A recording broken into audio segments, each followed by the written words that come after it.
I stood in my childhood bedroom, staring at the stack of vendor contracts on my desk. 3 months. That's how long I'd spent planning what I thought was going to be the most beautiful celebration of my parents' 30th anniversary. Every detail had been my responsibility. The venue, the caterer, the flowers, the guest desk. I'd called it love. They called it something else entirely. It started innocently enough. My mother, Susan, sat me down one afternoon in our Columbia, Missouri living room with that soft smile she reserves for asking favors. "Kristen, honey, we'd love your help with the anniversary party," she'd said, her hand resting gently on mine. "You're so creative. So organized, we trust you completely." My father, Stephen, nodded from his armchair, newspaper folded in his lap. "It would mean the world to us," he added. I remember feeling chosen, special, like finally, after years of being the quieter daughter, the less sparkling one compared to Addison, I had something only I could offer. So I said yes. Of course I said yes. I took a leave from my photography assistant job. I postponed the online course I'd been saving for. I turned my entire summer into a 3-month marathon of planning, tasting cakes until my stomach hurt, comparing linen samples under different lighting, negotiating with a string quartet, designing invitations by hand, because my mother mentioned once, years ago, that she loved calligraphy. I wanted it to be perfect. I needed it to be perfect. Maybe then they'd see me the way they saw Addison. Maybe then I'd matter just as much. But here's the thing about being useful. Sometimes people confuse your value with your function, and I was very, very functional. I didn't notice the strange phone calls my parents took in other rooms. I didn't question why Addison suddenly had nothing to do all summer while I drowned in checklists. I didn't see the sun. Not until the night before the party when I found the boarding passes on my father's desk. Paris, departure date, 3 months ago, return date, tomorrow, the same tomorrow as the anniversary celebration. They hadn't been home at all. My hands shook as I held those boarding passes. The paper felt too light for something carrying that much weight. I read the dates again and again, trying to make them say something different, trying to make the math work in a way that didn't shatter everything. But numbers don't lie. People do. They'd left the day after asking me to plan the party. They'd spent 3 months in Paris while I spent 3 months buried in seating charts and floral arrangements. While I called venues and taste-tested hors d'oeuvres, they were walking along the Seine. While I lost sleep over whether cream or ivory napkins matched the theme better, they were sipping wine in sidewalk cafes. And Addison, my younger sister, knew. She had to have known. That's why she'd been so conveniently absent all summer, so conveniently unavailable every time I asked for help. I sat down hard on my father's office chair. The leather creaked under me. The sound felt too loud in the silent house. Have you ever had a moment where your entire history rewrites itself in your mind, where every memory suddenly has a different meaning? That's what happened to me in that room. Every time they'd praised my work on the party, I'd heard love, but it wasn't love. It was management. Every time they'd told me I was doing wonderfully, I'd felt seen, but I wasn't seen. I was useful. There's a difference, a chasm of difference. I thought about calling them, demanding an explanation. But what explanation could possibly make this okay? What words could rebuild the trust that had just turned to dust in my hands? Instead, I sat there as the sun set outside the window, painting the room in shades of orange and red, appropriate colors, I thought, anger colors, ending colors. The front door opened downstairs, voices, laughter, suitcase wheels on hardwood. They were home, tanned and rested and completely unaware that I knew. I heard my mother's voice drift up the stairs. "I hope Kristen has everything ready for tomorrow. It's going to be such a lovely party." My father laughed. "Of course she does. That's why we asked her. We knew she'd keep herself busy." Keep myself busy. That phrase landed like a punch. Not because we trust you, not because you're talented, because they needed me distracted, because they needed me occupied, because they needed me out of the way. I stood up, smoothed my shirt, and went downstairs to meet them. They looked beautiful. That's what hurt most. Refreshed and glowing in a way that only a European vacation can create. My mother's skin had that sun-kissed warmth. My father's eyes were brighter than I'd seen them in years. Addison trailed behind them, designer shopping bags dangling from her arms, her hair cut in a chic Parisian style. They looked like a magazine spread, the perfect family minus one member. Kristen, my mother swept toward me, arms open. I let her hug me. I stood there feeling her squeeze me tight while my body stayed rigid. She pulled back, searching my face. Is everything all right? Are you feeling well? I could have laughed. Instead, I smiled. I'm fine, just tired. The party's all set for tomorrow. My father patted my shoulder. That's our girl. Always reliable, reliable. The word tasted bitter. Addison wouldn't meet my eyes. At least she had the decency to feel something resembling shame. She drifted past me toward the stairs, mumbling about jet lag. Wait, I said. My voice came out steadier than I expected. I'd love to hear about your trip. The room went silent. You could hear the air conditioning hum, the refrigerator click on in the kitchen. My mother's face did something complicated. A flash of panic, quickly smoothed into confusion. Trip?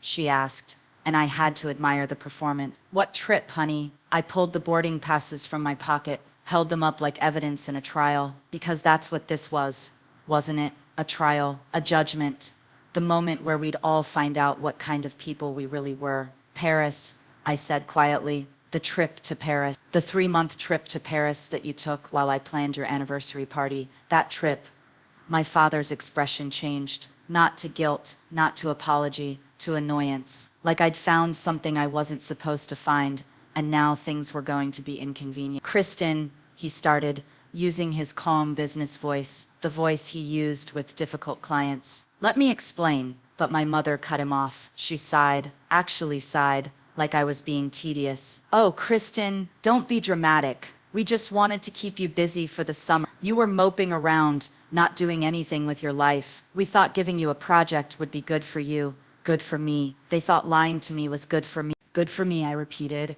The words felt foreign in my mouth, like a language I didn't speak. You thought deceiving me for 3 months was good for me. My mother waved her hand dismissively. The gesture was so casual, so careless. You're being overly sensitive. We gave you purpose, something to focus on. And look, you did a wonderful job. The party is going to be perfect. She smiled, like she'd given me a gift, like I should be thanking her. My father nodded along. Your mother's right. You needed direction. You were wasting time with that photography hobby. At least this taught you event planning skills, real skills. Photography hobby, the thing I loved most in the world, reduced to a waste of time. I felt something crack inside me, not break. Cracks are clean. This was a crumbling, a slow dissolution of whatever foundation I'd built my relationship with them on. So the party, I said slowly, the party you asked me to plan. The party I spent 3 months organizing. The party I put my entire life on hold for. That was just babysitting. Addison spoke from the staircase, her voice small. Chris, they didn't mean it like that. I turned to her. My little sister, my betrayer. How did they mean it then? Explain it to me. Make it make sense. She looked down, said nothing, because there was nothing to say. No words existed that could reshape this truth into something acceptable. My mother's patience was wearing thin. I could see it in the tightness around her mouth. Kristen Quinn, you're being childish. We're your parents. We did what we thought was best. Now please, let's not ruin tomorrow with this drama. Everyone's expecting a beautiful celebration. Everyone, not me, everyone else. The guests who mattered, the friends they wanted to impress, the community they performed for. I was just the stagehand, the invisible person making the show run smoothly. Of course, I said. My voice was calm now, eerily calm. Tomorrow will be perfect. Everything's arranged exactly as you wanted. My father looked relieved. Good girl. Now why don't you get some rest? Big day tomorrow. They turned away from me. Actually turned away. Conversation over. Problem solved. Kristen managed. I watched them head to the kitchen, already discussing what time they needed to leave for the venue, already moving on. I went upstairs to my room, closed the door, sat on my bed, and I made a decision. Not out of anger, though anger was there. Not out of hurt, though hurt filled every cell. I made a decision out of clarity. Perfect, crystalline clarity. They wanted to keep me busy. Tomorrow, I'd give them something to be busy with. The morning of the party arrived with that cruel kind of sunshine that makes everything look deceptively beautiful. I woke up early, Got dressed in the outfit I'd chosen weeks ago, a soft blue dress that my mother had complimented once. I'd bought it specifically for this day. Isn't that sad? How much I'd wanted her approval. How carefully I'd tried to earn something that should have been freely given. I walked downstairs. My parents were already up, buzzing with excitement. My mother was on the phone, confirming something with the florist. My father was adjusting his tie in the hallway mirror. Addison was picking at a croissant, still avoiding my eyes. It was almost funny how normal they were all acting, like last night hadn't happened, like I hadn't discovered their lie. Or maybe that was the point. Maybe in their minds, it wasn't a lie worth dwelling on, just a small deception, a necessary management tactic. "Morning, sweetheart," my mother said brightly, covering the phone. "The flowers are on their way to the venue. You did remember to confirm the photographer, right?" "The photographer?" "Yes, I'd confirmed him, just like I'd confirmed everything else. Every single detail of this performance they wanted. All set," I told her. She smiled and went back to her call. My father grabbed his keys. "We'll head over early. You'll meet us there?" I nodded.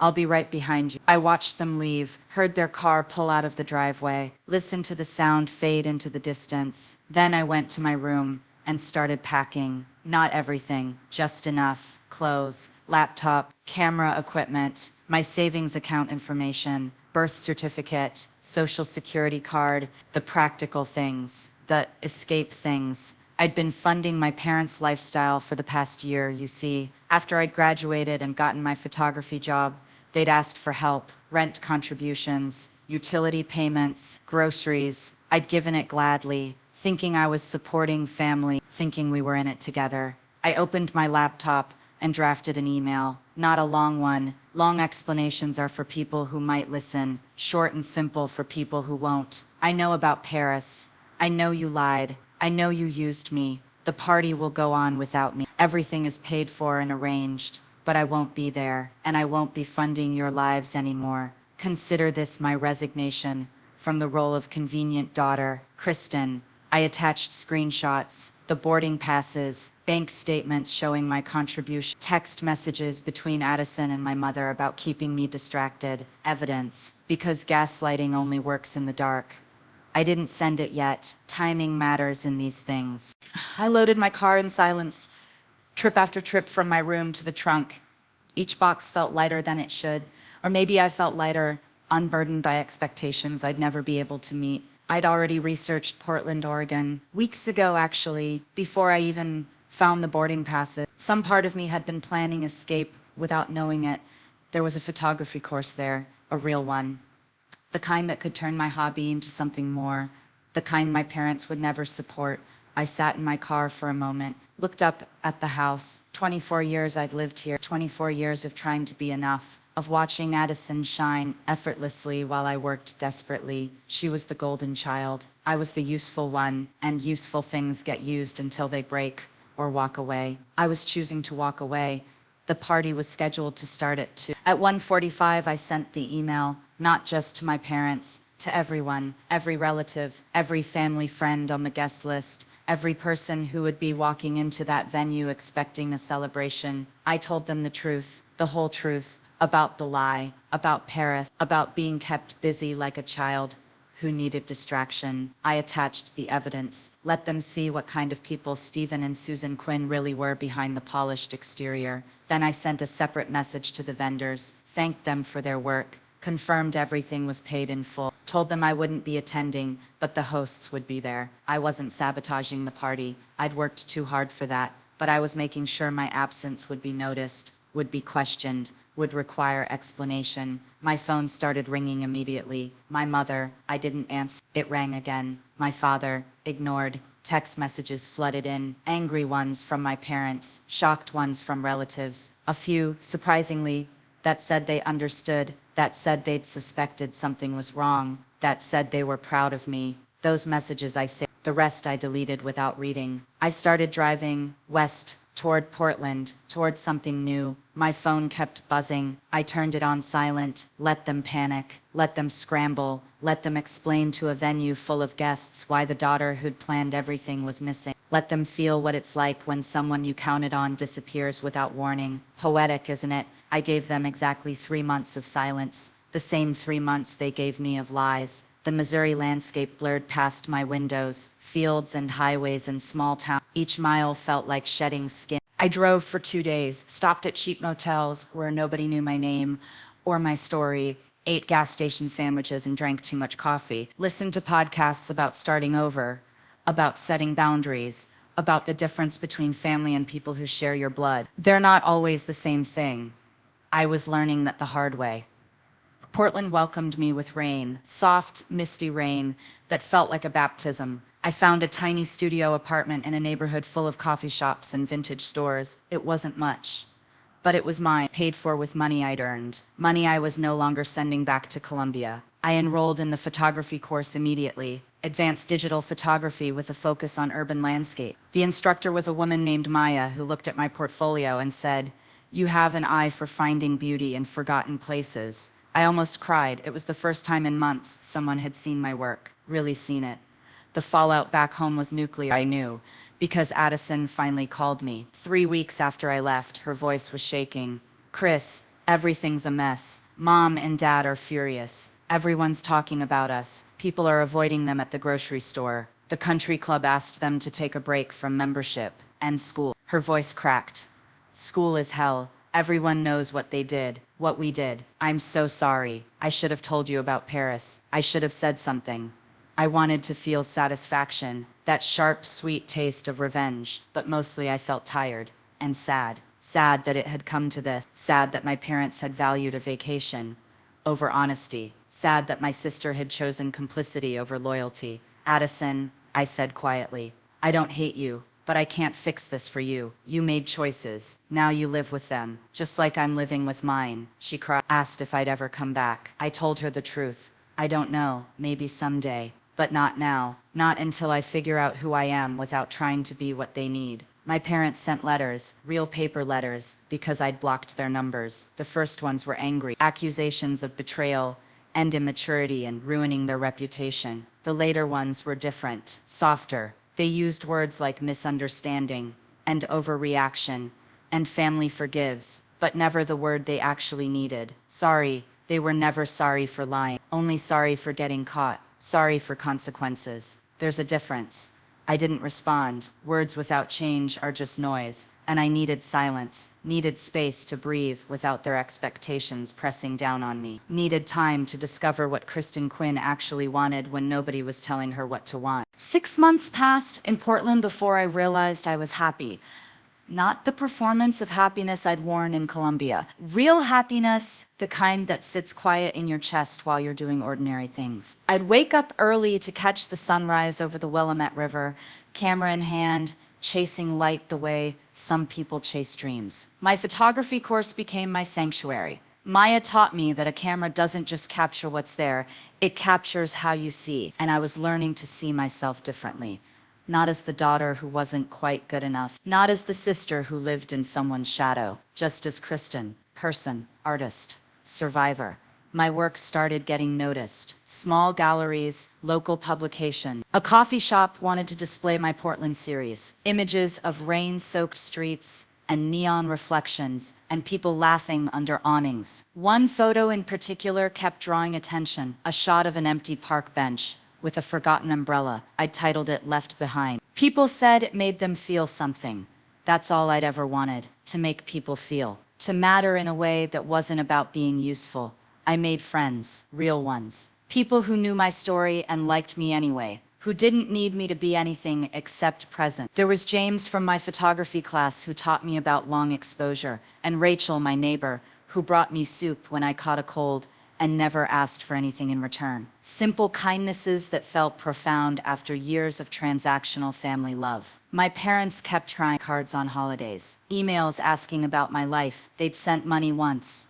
I sent it back. I didn't need their money. I needed their accountability, their genuine remorse, their willingness to see what they'd done wrong. Those things never came. just more attempts to smooth things over, to move past it without moving through it. Some people would rather lose you than face themselves. That's a hard truth to accept about the people who raised you. Addison and I talked occasionally, brief conversations where she updated me on Columbia gossip like nothing had changed. Maybe for her, nothing had. Maybe some people can live with guilt more easily than others. I didn't judge her for it. But I didn't pretend we were close either. Sometimes love means distance. Sometimes it means protecting what you've built by keeping out what would tear it down. A year after I left, I had my first solo exhibition, a small gallery in Northwest Portland, showcasing my series called Finding Home. 30 photographs documenting my journey from Columbia to Portland. The last image was a self-portrait. Me standing in my studio apartment, camera visible in the mirror, smiling, not performing, just existing, just enough exactly as I was. Maya gave a speech at the opening. She talked about courage, about artists who have to leave everything familiar to find their voice. I stood there surrounded by strangers who'd become friends, looking at my work on white walls, and I felt something I'd never felt in my parents' house. I felt seen, not for what I could do for others, for who I actually was. Sometimes people ask if I regret it, walking away from family, exposing their lies, starting over alone. The answer is complicated. I regret that it was necessary. I regret that they chose deception over honesty. I regret that Addison learned those patterns, but I don't regret choosing myself. I don't regret learning that my worth isn't measured by how useful I am. I don't regret discovering that sometimes the most loving thing you can do is leave. They wanted to keep me busy. Instead, they set me free. Maybe that's the irony they'll never understand. In trying to distract me from my dreams, they pushed me straight toward them. In using me, they taught me I deserved better. In lying, they showed me the value of truth. I still take photos every day, still chase light across bridges and through rain, still capture moments of beauty in forgotten places. But now I know I'm not a forgotten place anymore. I'm not something to be used and discarded. I'm not background in someone else's story. I'm the photographer, the artist, the author of my own life. And that's enough. I'm enough. Sometimes walking away isn't giving up. Sometimes it's the bravest thing you can do. Sometimes choosing yourself isn't selfish. It's survival. It's growth. It's the moment you stop waiting for permission to live your own life and just start living it. Portland taught me that. The rain taught me that. The distance taught me that. And every morning when I wake up in my little studio with my camera beside my bed and my work on the walls and my chosen family a phone call away, I remember what freedom feels like. It feels like coming home to yourself.